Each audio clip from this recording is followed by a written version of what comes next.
Skr. I'm sorry. No, you're good. I just want to make sure that you're... I have to pee. I can hold it. Welcome to the KDrama Show with Ashley and Kim. That's Ashley. That's Kim. We're here to recap and relive our favorite moments from No! We're here to recap and relive our favorite moments from GyeongSeong Creature 2, Episode 3. We are going to jump right in. So, if you have not watched the episode yet, make sure you go do that before you listen to today's episode. Today's episode is called Pieces of Memory. Between Memory and Oblivion.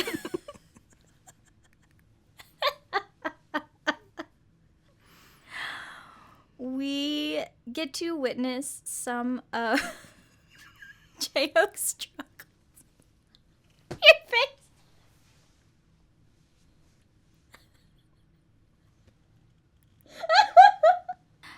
As a GyeongSeong Creature.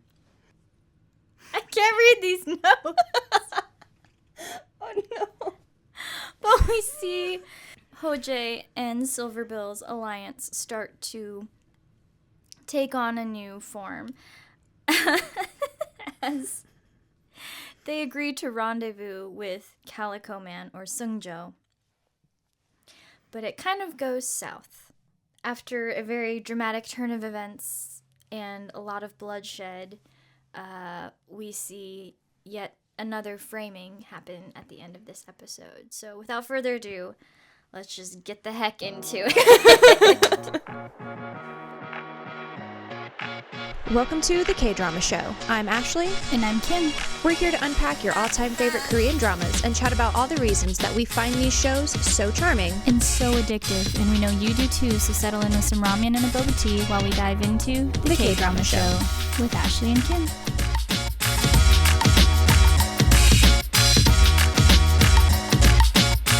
Pieces of memories between memory and oblivion. So ChaeOk is recovering from Yeah, topic 1. She's recovering, chugging like a case of water. Yes, that's what it is. So she is recovering from What's your topic title on this one? Do you have one? Chow's recovery and hunting. CHAO. I'm telling you, this is gonna be bad. Ladies and gentlemen, a quick PSA. There might be some trauma and violence in this, but Kim's notes are so atrocious.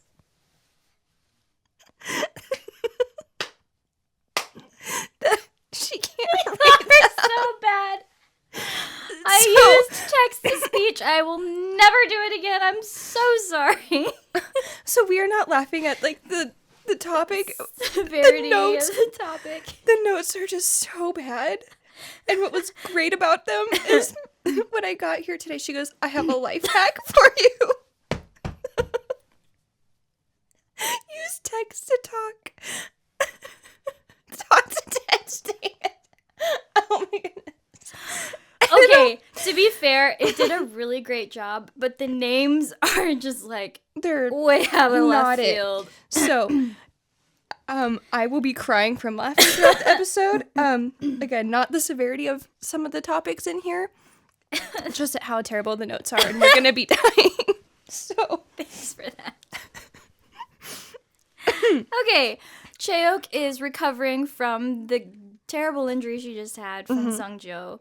SeungJo. And she is chugging water like there is no tomorrow. It's like a case of water. Yeah, and she even says, every time this happens, I get incredibly thirsty, and then I get incredibly hungry, and then I need to feed.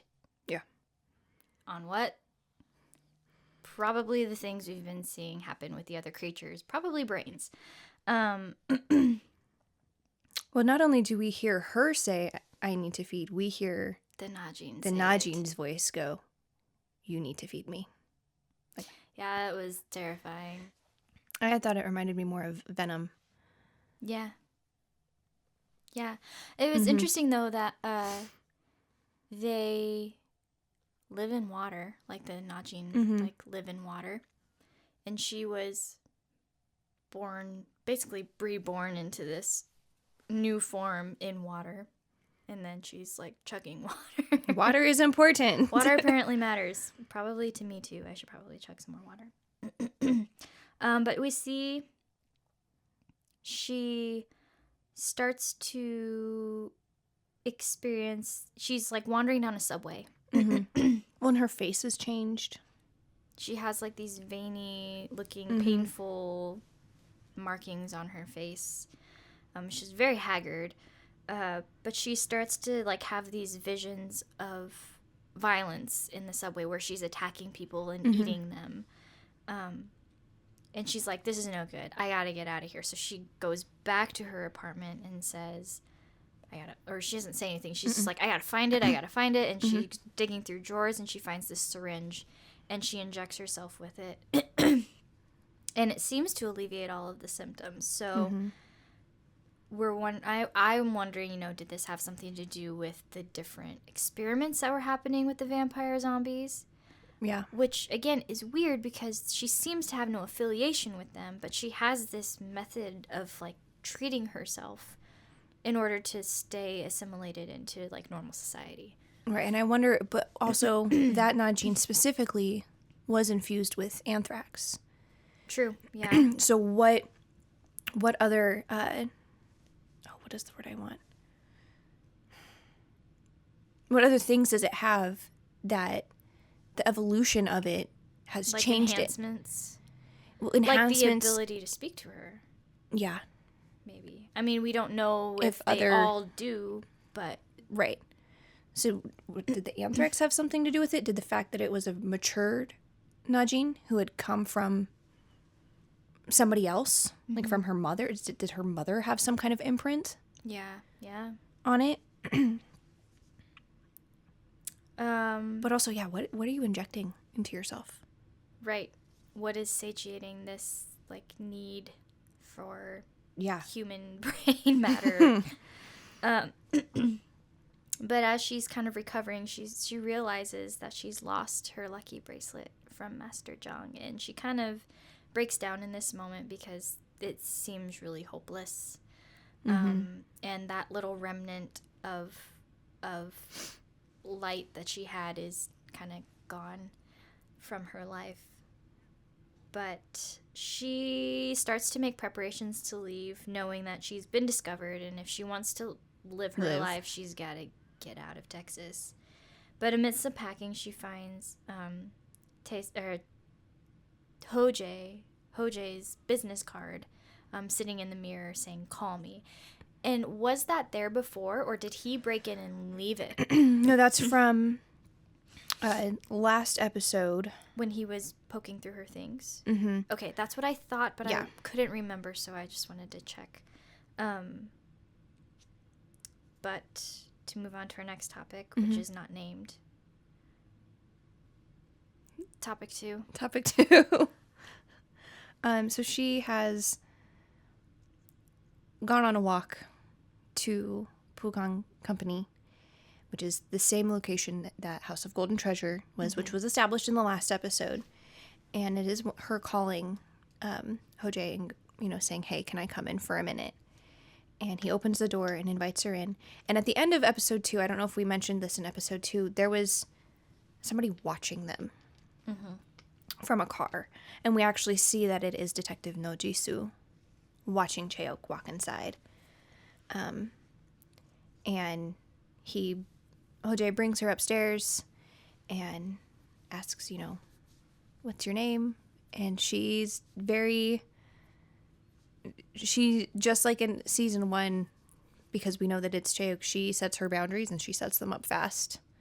You don't need to know my name. You don't need to worry about it. Well, and she has a fear of losing people because that fear is validated. Reality. Yeah. He's not trying to be nosy, but he's like, I took you to the hospital. So, like, how was your injury? Like, are you okay? Well, you have to establish trust if you're going to have this kind of working relationship where your lives are in each other's hands. I need to be able to know that you can handle it. and that you're a trustworthy person, that you're going to be looking out for my best interests as I look out for yours. Like, we've got to have some tit for tat here, and she's not really willing to give it. No. She tells him, you know, if we're going to work together, I have 2 rules. No personal questions, and you have to do whatever I tell you. And no touchy. No touch. And he kind of just, like, agrees to these because he needs somebody to work with who has the level of capability that she has, because he knows that she is very, very capable in this world. And she informs him of the fact that somebody had taken Madame Na's phone and had called her with it. So, yeah, sure, her phone's missing, whatever. But the fact is that she has contacted the person, or been in contact with the person who killed the owner of the phone. A little bit before this, though, it was very interesting because this was something that I clocked. I don't know if you did. But when she walks into his office and she just kind of stops and stares at this wall behind the sofa. Yeah. And you're like, she is remembering the treasure room. Yeah. That used to be here, which is walled off now. And that sparked one of my theories, which was they're going to unearth, like, this massive wealth of, like, treasure that's going to turn HoJae's life around. No more debt! No more debts. Yes, I did have that. My topics are a little... I do have 10 of them. We'll follow your topics today, because mine are on crack. Okay. Kind of like my brain right now. I'm not literally on crack. No. No, we don't need that to be I'm crazy. scratching at my arm, though. No, that's meth. Not even once. ChaeOk is telling HoJae, I've been called in for a job by the person who murdered Madame Na. And I'm supposed to find this person. And she hands her phone over, and it's the drawing of Jeon Tae-sung. And she goes, does this person look familiar to you? And he just kind of, like, stares at it like, I don't know. Is it supposed to? Like, I don't know. Looked in a mirror like what? And then we cut to SeungJo walks in by a room, and then he walks into it because our mystery man is standing in there. And This blew my mind. I was wondering what your thought was going to be. Nuts. Because our mystery man is overseeing, like, some of these scientists that are in there. And we just see these shelves. And it's a room that has, like, at least 3 sides have shelves. And they just go up and up and up. It reminded me of when Goblin's Tea House. Yeah, that's exactly it. Goblin's Tea House. Goblin! Ha! Ha! You did it too. You switched them around. You did it backwards, though. I did it backwards. It's amazing. I love it. I don't feel In so dumb Goblin, anymore. Reaper's Tea House. Say it again. No, I said in Goblin, Reaper's Okay, Tea House. I was like, oh no, she did it again. No, that blew my mind. I was like, But okay, this operation is far more extensive than we ever assumed. Vials upon vials of the Nanti. Which means that a lot of people have died over the course of this project. Oh my goodness. Like, a lot. But Calico Man, or SeungJo, he starts to express this concern about, nope.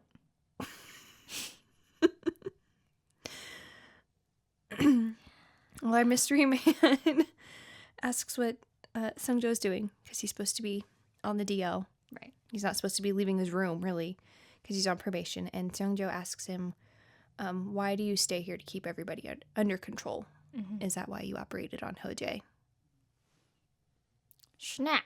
What? I felt... Snap, crackle, pop. Yeah. And our mystery man just tells him, you know what, HoJae started to get in the way, and he was being annoying. Like, he was uncontrollable. And that is why.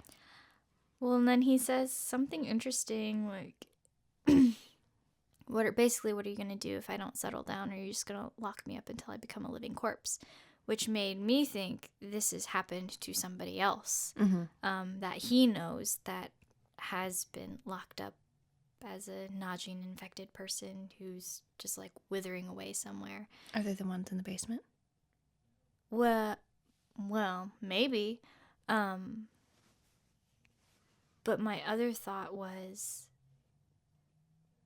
maybe Kato is somewhere, or maybe I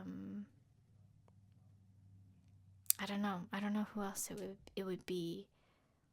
Obviously, it's not Lady Maeda. Mm-hmm.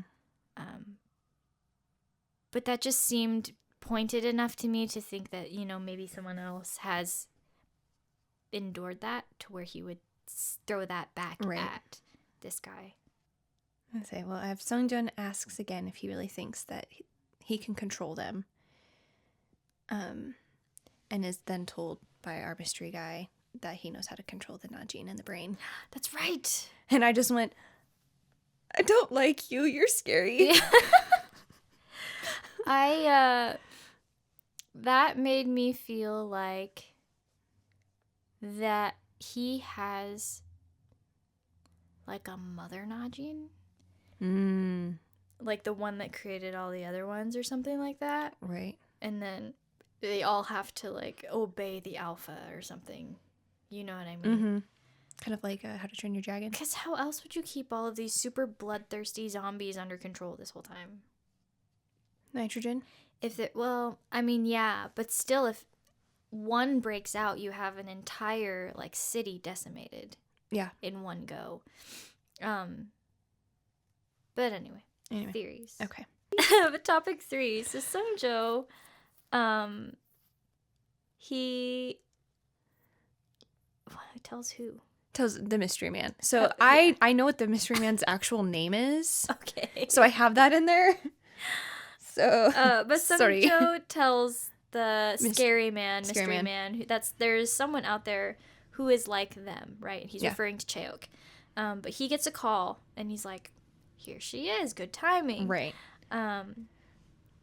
But it's actually HoJae on the other end of the line. Right. And he's like, do we know each other? And if we do, what do you want from me? Right. Because I don't like this game very much. I don't play games. I don't like it. But SeungJo asks if he's with Silverbill. And the response was, oh, Daebak. Yeah. Cool. Yeah. Wow. And he's like, yep, well, obviously you're together. But HoJae is just like, I don't really understand what's happening. Mm-hmm. If you could bring some clarity to this. But HoJae, I think at this point they've hung up, right? Because they've established that they're together. And HoJae tells his scary dude boss, he's like, well, should we go get him now, basically? Mm-hmm. And HoJae back with ChaeOk is like, can you please tell me what's happening? What did he mean by you being one of them? Like, what does that I don't understand. But they send a text saying, let's meet, you pick the location. And so ChaeOk's like, all right, I got this. You've done your job. You stay here so you don't die. And he's like, no. We said we were going to do this together. We're partners. I would like to do this together. I don't send people into danger. My conscience cannot handle that. Right. I will not allow you to do that to yourself. And ChaeOk says, you really just shouldn't get involved. Like, you're in way over your head, buddy. Yeah, because she's reliving a very similar scenario. Yeah. Like this, she knows what's happening. It's like that moment when they were in the hospital and she's like, I'm staying behind. You need to go. It's your time. There's not going to be an opportunity for you to leave again. Right. And he's like, no. We're in this together. And she's like, yeah, I've seen this happen before. I am aware of how this didn't end well the first time. Men with the surname Tong, I'm familiar with how they respond to things. You're a danger magnet. But yeah, he just tells her, I'm going because we agreed on a partnership. But yeah, the whole interaction was just very reminiscent of several interactions throughout season 1 of the first time of, oh no, my dad and I are staying here, you have to get out.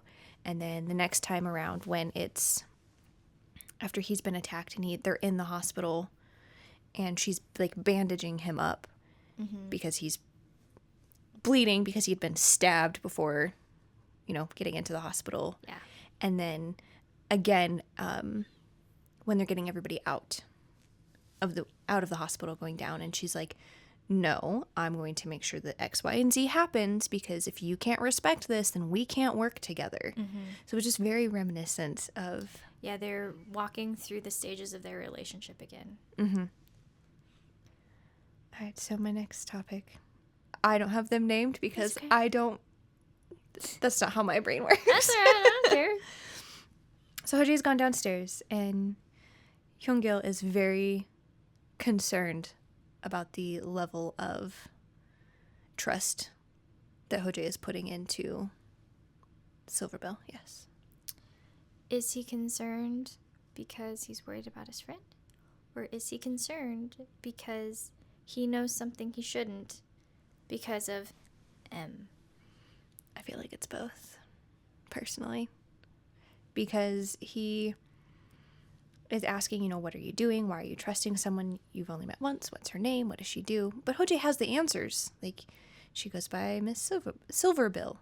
She finds missing people. And he's like, yeah, what if she's just scamming you? Like, this could be a trap. This could be bad. And HoJae just tells him, it's all strange, but I still find myself believing her. Like, and I just love the... I just love YongGil going, you just think she's attractive. Snap out of it, my man. That's kind of what landed him here the first time, too, yeah. Yeah. But HoJae kind of just throws it back at him of, like, she just lost the person she was closest to, Madame Na. That's really the only friend that we know that she's had. Wouldn't you lose it if that had happened to me? And I just love that YongGil goes, you can't throw my line back at me.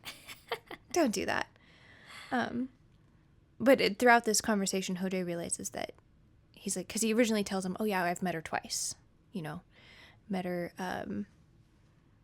like when I went to go find her, like in the room, like when we didn't know each other. And then the night that like basically she came at him in the alleyway. But then he realizes, no, we've met 3 times. And then the previous time kind of made sure she didn't die.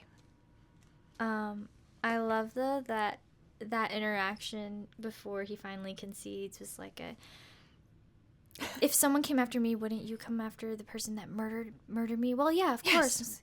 Something else. Yeah, of course. And aren't you going to be my backup tonight? Yeah. Dang it. It's his version of chum chum chum. Yes. He's better with words. Yes. Seems familiar. The next topic, there is a young man who comes home and he has his leg in a brace. And it seems like the leg has not functioned for a number of years. And he starts to speak to his grandmother, who has prepared dinner. And we realize that this is actually the informant from the street, who had spoken about his grandson that had just gotten a job with JeonSeong. JeonSeong.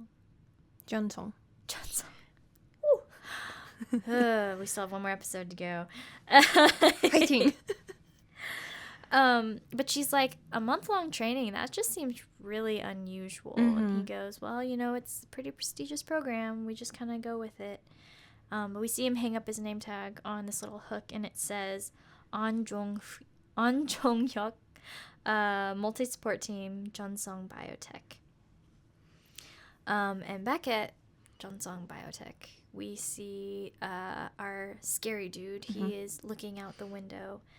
And he has these visions of like an army marching forward in black, just of his zombie vampires. And we assume that, he is contemplating the meeting that is supposed to be taking place tonight. So my next topic is they are going to their meeting for the night.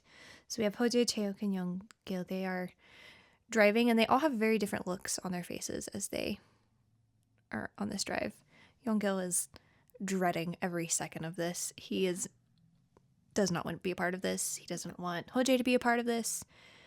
HoJae is like very determined looking, like we're gonna find out answers, and ChaeOk is kind of dreading this meeting because she knows what's going on.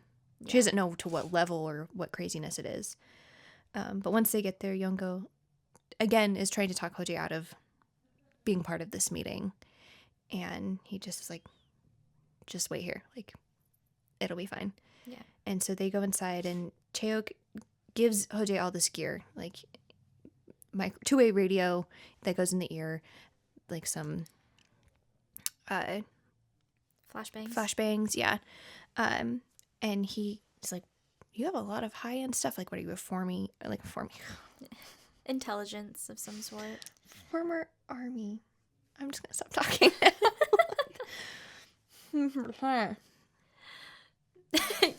You actually done talking? I needed my brain to reset for a second.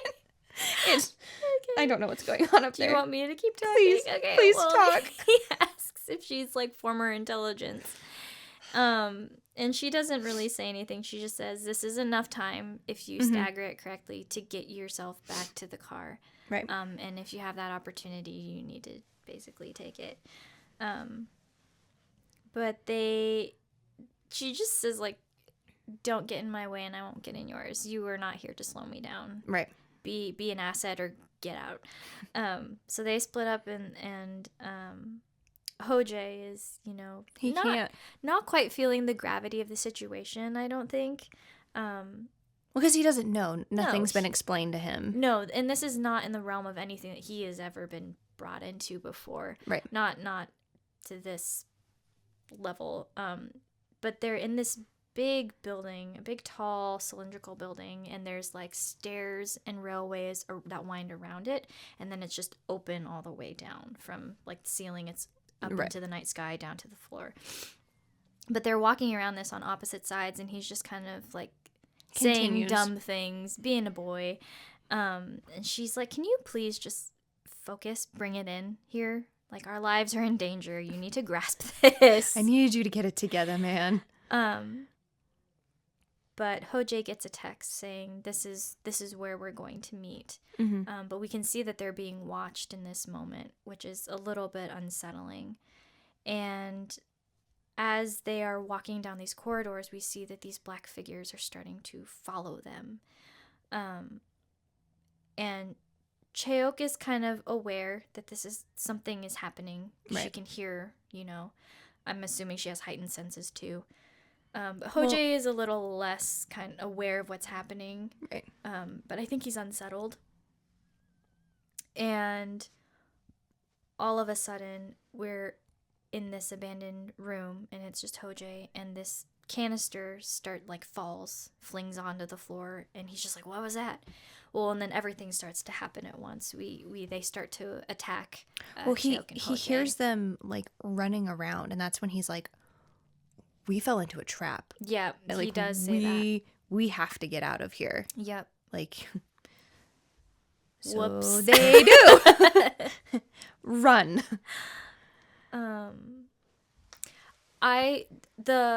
The way that they were following behind, though, it looked like almost like ghosts. Yeah. Because it was silent. And just the silhouettes they were very unsettling. It was haunting. Stealth mode was activated that day. But it was creepy. It was, yeah, and it's in the dark and in an abandoned building. Like, there's nothing about it that's... No, I would have had sunshine a coronary and died by then.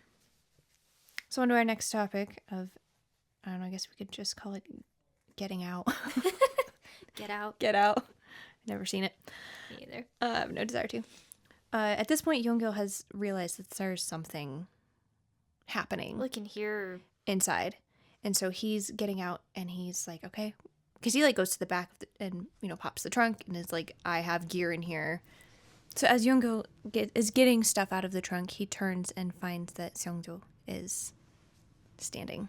That was very intimidating. That was a bit scary. Yeah, that was an awful moment. So HoJae ends up getting cornered. Like, everybody tumbles in to, like, a more basement. I wouldn't say basement, but, like, a lower level. And we actually watch ChaeOk fall and grab HoJae and just run. Because, again, I would agree saying her senses are far more heightened. And this is not something she's unfamiliar with. With him not being able to fight like she can. Right. He's gonna die. Very quickly. You know in Iron Man 2, where they're like, this is the kill box. Yeah, they were in the kill box. Yeah, you're right. Very much so. And so they end up running into a room, and kind of reminded me of when they were being chased by Station, and they slam the door, and they both just stand there just like, what was that? No, that was the exact scene. And then they turn around and the Japanese military are there. Yep, that was the exact same scene. Yeah. Because that's when HoJae's like, those aren't human. Like, what is out there? That is not normal. Yeah. And ChaeOk is like taking, stock of the surroundings and what's going on. She looks out the window and kind of pulls him over, and she goes, from now on, this is my fight. And of course, HoJae is like, what in the world are you talking about? And she goes, I cannot focus and I cannot fight if you're here to hold me back. And takes a few steps, goes, sorry, and kicks him out the window. And he starts to fall. But as he's falling, we see the flashes of the scene from episode 1 of... In the motorcycle helmet. The motorcycle helmet falling from the bridge. It also reminded me, though, of 2 different scenes from season 1. The first was when Jang Tae-sung fell into the pile of bones.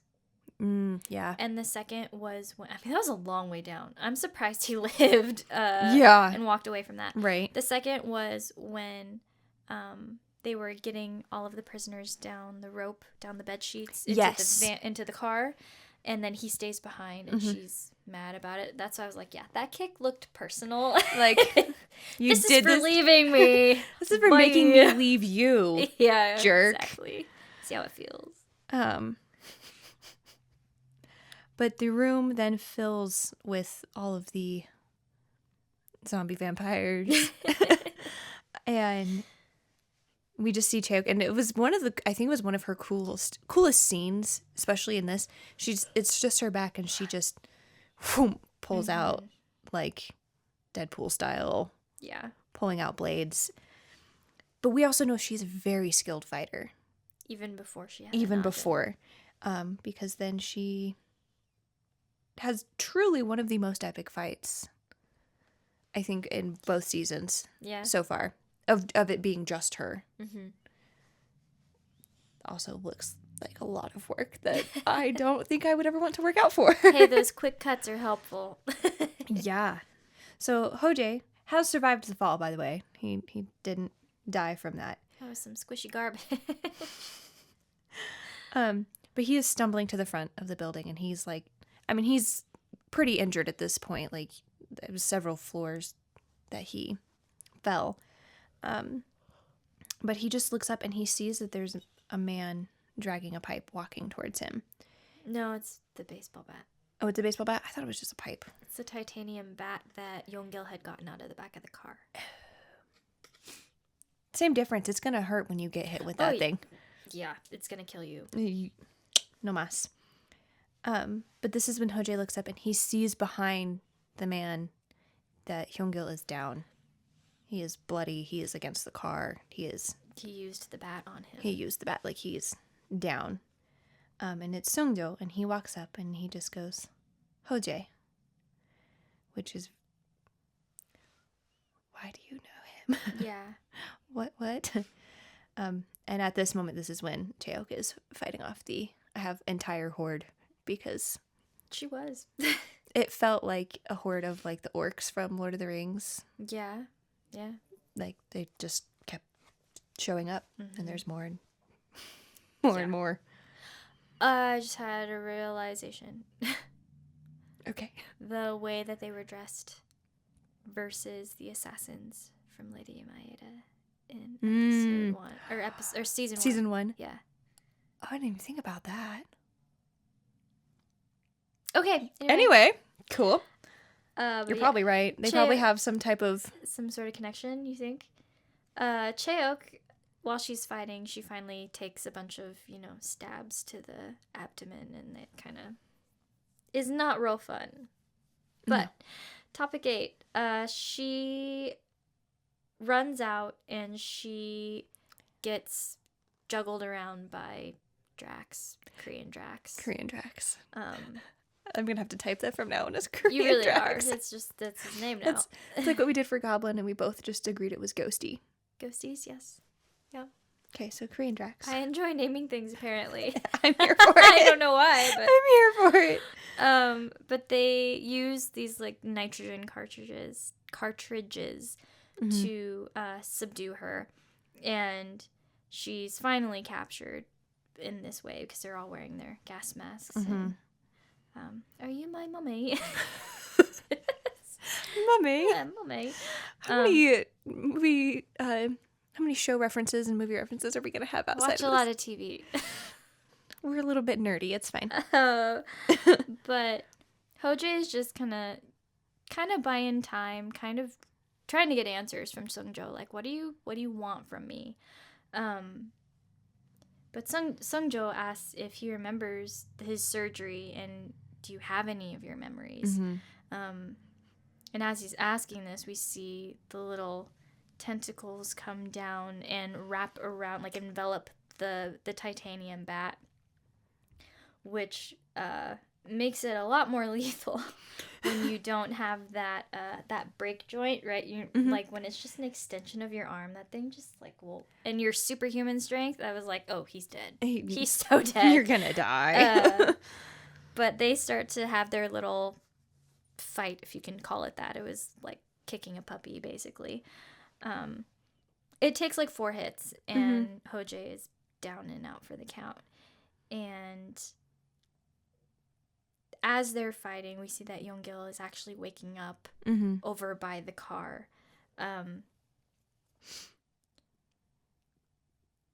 Did he say that?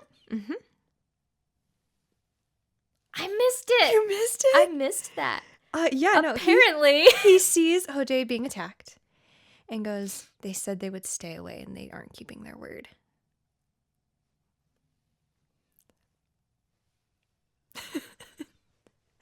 All right, well. Why do I do this every time? I miss something really vital. That's why you have me. SeungJo throws HoJae against a car, and he's just like, this is not fun anymore. Like, let's get this over with. And HoJae is like, no, you keep coming at me, and I'll take it. The very Captain America of him. Yeah, it was. I can do this all day. I could do this all day. I'm with you to the end of the line. But then they turn and they see that ChaeOk is being dragged out of the building, looking not real great. No. And we have several many henchmen. Just a couple. Yes. Maybe 100. I don't. A lot. So topic 9. SeungJo tells them that they are all going to die. Happy times.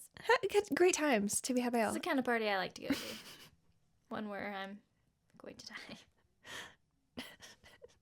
No more parties for you. What parties? When do I go to parties? So he ends up grabbing ChaeOk, and as he's saying it's time for you all to die, ChaeOk just kind of softly calls out JeonSeong, because that's the only person that she wants anyway. And SeungJo then stabs her with his tentacle again. And as she is stabbed, she begins to fall to the ground.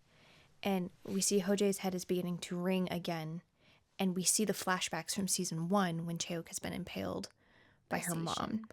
And HoJae's, he's not keeping it together super well either, because his head is ringing. And when ChaeOk falls, he crawls to her, and as he gets to her, she again just calls out for JeonSeong. And HoJae is going, no, you gotta stay with me. Like, you can't die on me. I mean, I don't know what the other option is. Really, it's not like there's not 100 assassins here to yeet ya.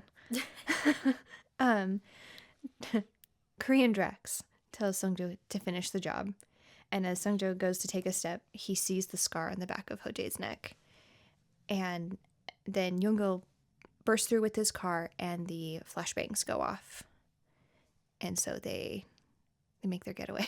They do. Here's what I don't understand about that. He knows that HoJae had the surgery, so why does this make him take pause? Maybe he didn't know if it was something he could survive, or if it's even the same HoJae. But he knows that he could survive it because he knows it's HoJae. My guess I think is that he wants the same surgery. He wants the Najin out of his neck. Maybe, but also like in episode 2, he asks Scary Guy, are you sure that the surgery worked? Or are you sure that he's dead? Because you were in charge of his execution. Okay. So I don't know if maybe that has something to do with it, of like... But they know he's not dead. But maybe SeungJo didn't know that? Maybe that's what he would believed, and then now he's realizing, oh, maybe he got this instead? I'm not entirely sure. I'm not either. But he's already seen HoJae alive because the tussle in the sewers. So I don't know. That didn't quite compute with me why he's so enamored with the scar. But maybe we'll get to that more theories later. But this last topic, SeungJo tells the others, don't bother chasing them down because they don't know what it is that they've rescued. Which in my mind was they don't know what ChaeOk is. Yeah. But she hasn't recovered from this attack from 2 days ago, and she is losing it in the car. She can't control the voice in her head that's telling her that she needs to feed. Because her voice is saying the same thing with the Najin, and we've not seen her do that. Right. And she starts to panic, and HoJae is trying to restrain her, but she kicks the car door open, and this runs them into a rock cliff face, and it flips the car over. And HoJae is checking on YongGil, who isn't responding. And he looks over to find ChaeOk, but she's way down the road already, climbing up some stairs, just kind of muttering to herself just about what is needing the most pressing thing for her. Needing to feed. But HoJae, he runs after her, and he's like, please let me take you to the hospital. You need help. You're injured. You're going to die. And she's like, you need to go back. And he's like, no, I can't leave you here like this. She's like, you need to just get away. You understand that before I die, you're going to die because I can't control myself. I'm going to kill you. And his response is to just bring her into a hug. And it was just such a precious moment. And he says, I don't know what's happening, but a name just came to my mind. You and ChaeOk. And she starts to cry. And he starts to cry too. Yeah.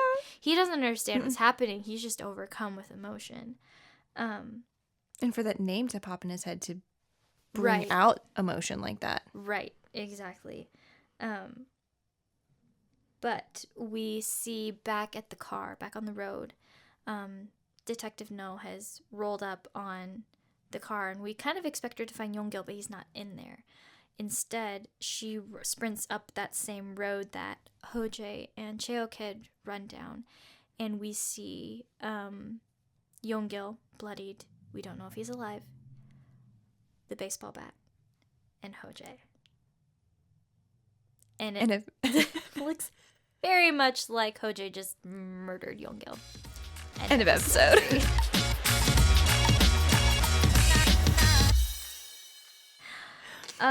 Character of curiosity. Sorry.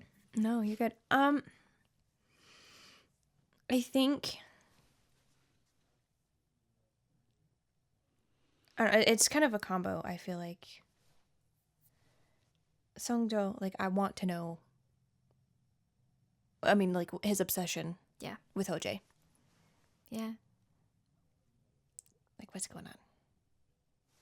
That's like that song. Like, why are you so obsessed with me? Like, that is him with HoJae. That's the song in my head. I'm sorry. But I'm very curious. I mean, like, I know episode 1 was called HoJae, but I'm curious about HoJae now. Like, he's becoming more and more complex. Mm-hmm. I mean, he felt pretty complex to begin with. I mean, like the end of episode 2 of asking YongGil, like, what was wrong with me? Like, was my life so terrible? Mm-hmm. But like now we're getting into deeper and deeper stuff, and yet the way that he's handling things is very put together for somebody who has no idea what they're doing. Yeah. Why? I want to know why. Who's yours? I think for me, HoJae is a big one. It's just not. Obviously, he has Jang Tae-song's memories. Is he Jang Tae-song? I don't know. I want to know what the scar is. SeungJo, I want to know what his motivation is. Mm-hmm. I want to know how he became a part of this organization. If he's the problem child, if he's the punk, why is he still around?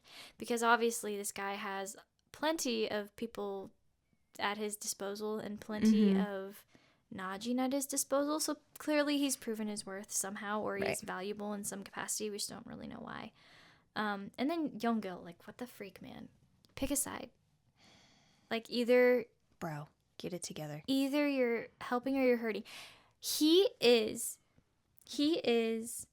Mr. Goo and Bomo and Nawal all in one. He's the resource. He is the guy who's getting all of the intel. He's the doubter, like Mr. Goo was. And he is Bomo, the betrayer. Yeah. He's playing all of those roles for him. It's just so interesting to see how he's sort of fulfilling all of those peoples of the House of Golden Treasure. Like, all of those roles are being fulfilled by him. By one, yeah. Which makes him a very interesting character. So. I agree. Final thoughts? Well, we are kind of halfway through because there are only 7 episodes of this show. Curious to know if they're going to do what they did last time and release a final 3. I don't know. In a couple of months. But we are kind of, I mean, episode 4 is like you're past the halfway, but you're also halfway. So we're like almost halfway, but there's so much. I feel like we're learning more about the Najin like we wanted to, of like when there's a lot of physical exertion, when there's a lot of blood loss, they're very, very hungry. They need to feed. They need a lot of water. So I like that, like, there's things that have been answered even, you know, in the first 3 episodes. Yeah. But also, like, why is there an army? Okay, here's my question. Okay. We saw the creature station. She consumed the Najin, then was infected with anthrax, correct? At the same time as she had the Najin, yeah. Because she had the Najin in her, and then they gave her anthrax. It was together, I thought. Oh. I thought it was the first, and then... It doesn't matter. Regardless. We've seen the Najin in Myeongja without any anthrax. Why do these guys, like, live somewhere in the middle? Did Myeongja have the ability to make these, like, little arm tentacle stabby things? Or have these somehow been engineered to have characteristics of both, so that these people they're like daywalkers. They can Right. look like they're human, but also like stab you with tentacles. I don't know. Yes, you do. Actually, I don't, because Okay. I don't remember. Okay. I'm not saying that because I'm trying to be like I was with Goblin. I've only seen this once, and it was like the week it came out, Yeah. so I don't remember. No, that's been my question this whole time, is they're not really one or the other. They're somewhere in the middle. So I want to know why. Yeah. Okay, that's all I have. Okay. I'm excited to watch episode 4. Okay, bye.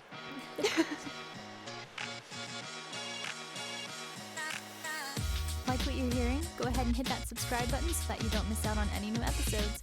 We'd love to connect with you on our Instagram at the KDrama Show. For more behind-the-scenes content, be sure to check out our YouTube channel. Links are in the show notes. Thanks for hanging out with us on the KDrama Show with Ashley and Kim, and we'll see you next time.